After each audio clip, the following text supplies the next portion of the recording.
Welcome to our channel. In this video, I am going to explain the movie titled Flight World War II, released in the year 2015. The movie begins inside a passenger plane, IA-42, flying from Dallas to London. The pilot, Captain William, is informing the passengers that they should reach their destination in about 7 hours. He also mentions that weather is perfect, and that they will not face any hindrances along the way. William is accompanied by co-pilot, Daniel. Both have flown several flights together. While the duo is talking, a strange anomaly suddenly occurs. The cockpit electronics start flickering, prompting William to call for help. Ground control assures him they don't have any mechanical problems, and that the skies ahead are also clear. The pilots get relieved, but just as they move a bit ahead, they notice a gigantic storm brewing. Taken aback, William immediately contacts the ground control again.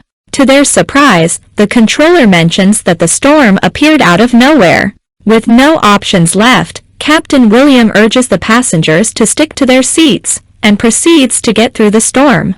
Co-pilot Daniel is unsure about the idea, but the captain tells him that it's the only way. Therefore, they brace through the intense turbulence, while the passengers scream in fear. Fortunately, after a bit of scare, the plane passes through the storm and enters smooth skies. While the passengers take a sigh of relief, the pilots are stunned again to see the skies completely dark, as if it has turned night. Moreover, all the signals inside the plane are also cut off. At this point, only the radar is working, and all communications to the ground control are lost. They assume it just a malfunction caused by the storm, and continue proceeding forward. However, when they fail to observe a single aircraft in their radar for the next half an hour, they start getting suspicious. Captain William decides to fly the plane in a loop, aiming to find someone around. Before doing so, he calls one of the flight attendants, Cameron, and asks her to settle everyone in their seats, as they will be making a descent. In the next scene, the pilots start descending, and just then, they notice something on their radar.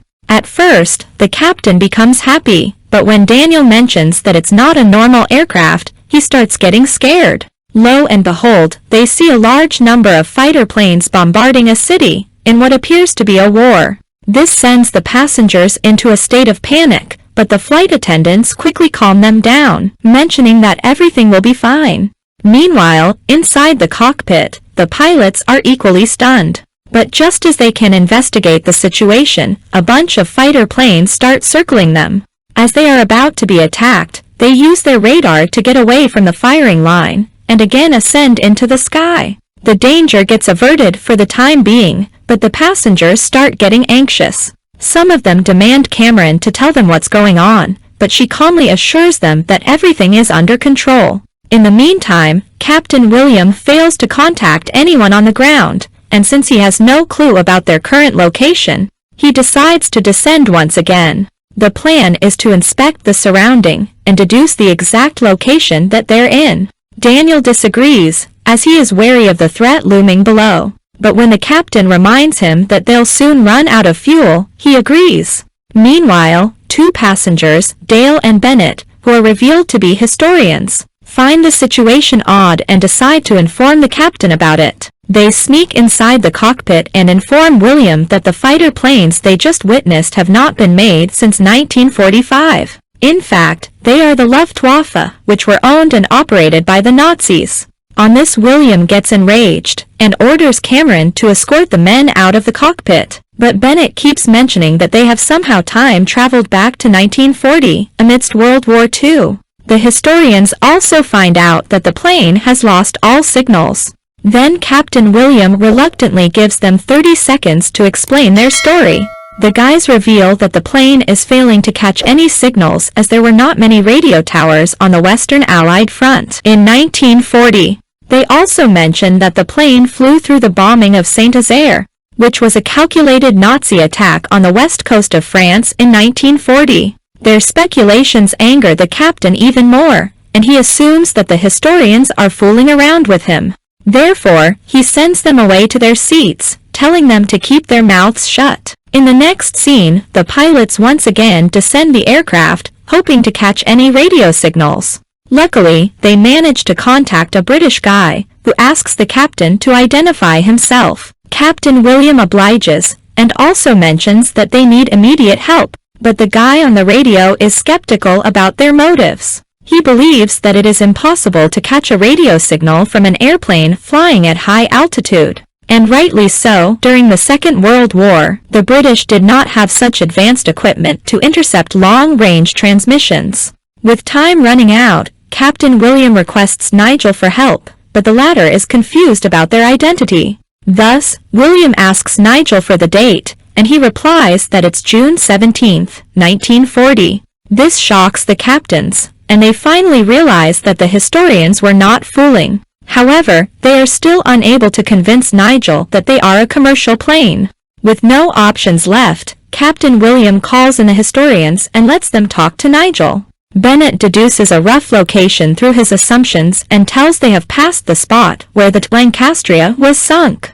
On this, Nigel gets taken aback, as in his time, the Lancastria is still active. Thus, he decides to head to his superior and confirm if the guys are speaking truth. Back inside the airplane, a passenger overhears the conversation inside the cockpit and gets wind of the situation. He then decides to take matters into his own hands. He announces to everyone that the airplane has somehow traveled back in 1940, and they are now over France. He also mentions that Hitler's army is currently invading the country, and proposes that they all work together to stop him. Most of the passengers start laughing at him, calling him a lunatic. However, some of them agree to join him. The newly formed group decides to hijack the cockpit and make a crash landing, but they are confronted by a couple of U.S. soldiers. A fight breaks out. Flight attendants also join in on the action. The bad guys are subdued, and then tied to their seats. Meanwhile, Nigel again contacts the pilots and informs that their information about the Lancastria was right. He also mentions that the information helped them rescue a lot of people. Resultantly, Nigel finally trusts Captain William and decides to help him land the plane. But for that, he will need their exact location.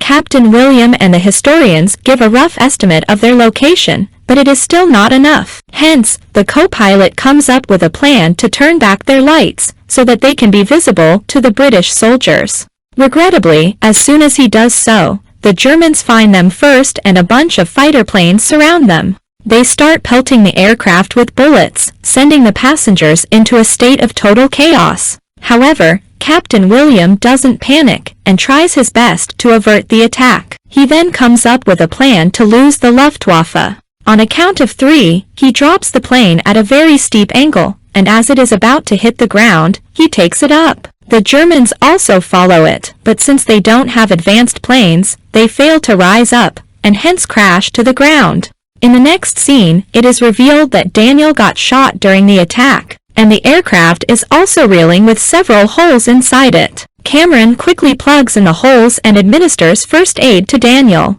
Afterwards, Captain William decides to handle the scared passengers himself. He asks one of the flight attendants to take over the wheel and heads out. He explains them the entire situation, and also mentions that they are trying their best to land the plane. However, the recent attack damaged the plane's landing gear, so they will require some volunteers to fix it. Initially, everyone remains silent as they are scared to death, but soon, 2 brave passengers, Teresa and Hector, agree to volunteer. The trio heads down to the tail section of the aircraft and starts investigating.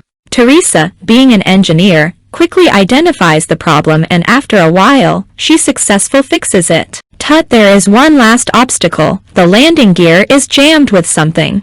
And to fix it, someone will have to go down there and remove the object. Captain William immediately volunteers himself for this life-risking job, but Hector insists to do it, as the captain is of more importance. He then slowly makes his way down to the landing gear, and using a hammer, fixes the problem. Afterwards, Captain William heads back to cockpit and again descends to establish connection with Nigel. He informs him that the aircraft has only 80 minutes worth of fuel left, thus they need immediate help.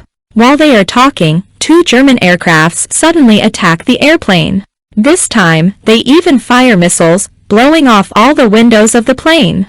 With all the passengers in a state of panic, Captain William comes up with another plan to evade the enemy. He uses his only form of equipment, the radar, to track the enemies, and then cleverly tricks the Germans, making them crash into each other, hence saving everyone's lives. Daniel realizes that they can't keep descending down, as it will reveal their location to the Germans. Just when all hope seems to be lost, Bennett comes up with an idea. He proposes that they cut off the airplane radar and send it over to Nigel, so that he can use it and guide them through to safety. The captains are hesitant, but having no other choice, they agree. Therefore, they re-establish contact with Nigel and brief him about their plan. Nigel is surprised that they are willing to give up on their best weapon, but he nonetheless agrees to help. The pilots tell him to hand over the radar at a specific location and start preparing for it. In the next scene, flight attendants are seen searching through the luggage, hoping to find something useful to cushion the radar's landing. Just then, an old man gives them some toy parachutes, which he had supposedly picked for his grandkids. They quickly wrap the radar in a thick layer of clothes and suspend it with the parachutes.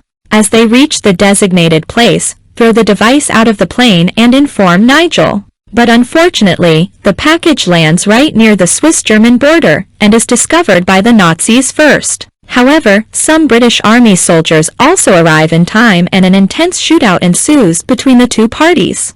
Luckily, the Nazis are defeated, and the British take the package to Nigel. He quickly sets up the radar inside and starts operating it. He then guides Captain William with the help of the device, until they reach a safe place. By this time, the aircraft is running incredibly low on fuel. Thus the captain requests Nigel to find a landing spot as soon as possible. As he is skimming through the area, he suddenly spots a large blip on the radar, which doesn't look like any aircraft. Surprisingly, the blip turns out to be another storm, similar to the one which teleported them into this world. On this, Captain William suggests they go through it, as they don't have enough fuel to land elsewhere. He then bids Nigel goodbye, and thanks him for his assistance. William announces to the passengers that they will be going through another storm, and if they are lucky, they will meet each other soon. Captain William and Daniel then plunge the aircraft into the storm. The plan works, and the aircraft is teleported back to present time in Berlin. The ground control contacts them, informing that the whole runway has been cleared for them to land. Eventually, after 6 hours of chaos and horror, Flight IA-42 finally lands. All the passengers celebrate the landing and start heading out one by one. In the last scene, Captain William also gets out of the cockpit and finds the same old man sitting alone inside the plane. He is writing a book titled The Radar System That Saved Europe. Here, it is revealed that the old man is none other than Nigel himself, and the movie ends. That's all from the movie. I hope you enjoyed the video. Don't forget to like and share with friends. Also hit the subscribe button for more interesting content. See you next time with a new movie. Take care. Goodbye.